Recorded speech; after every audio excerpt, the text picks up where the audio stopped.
আমি নারী হিসেবে চাই নারী নিরাপত্তা একটা রাষ্ট্র হোক, নারী হিসেবে আমি স্বাধীনভাবে চলাফেরা করতে পারি এমন একটা রাষ্ট্র হোক।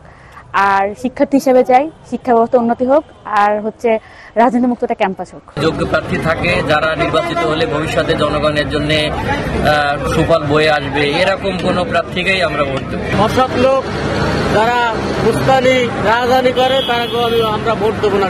এই দেশটাতে ধ্বংসের পথে চলে গেছে, মানুষের কোনো চলার পথ নাই, অস্তিত্ব নাই, মানুষের নিরাপত্তা নাই। এদেশে আসবে কে?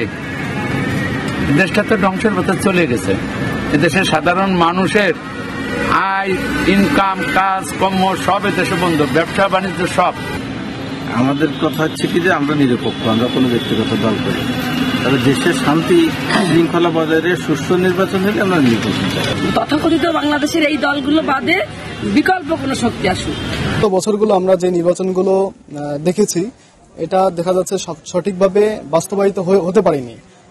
অংশগ্রহণমূলক যে ব্যাপারটা, যে সকল দল মত একত্রে যে নির্বাচনগুলো সুষ্ঠু হওয়ার কথা ছিল সেগুলো হয়ে ওঠেনি, যার ফলে দেশের মধ্যে বিভিন্ন অর্থনৈতিক এবং সামাজিক অবক্ষয় দেখা গেছে। এতে করে আমাদের দেশ অন্যান্য দেশ থেকে অনেকভাবে পিছিয়ে পড়েছে। আমরা চাই সামনে যে নির্বাচন আসতেছে এটা সঠিকভাবে দলমত নির্বিশেষে অংশগ্রহণমূলক নির্বাচন হোক।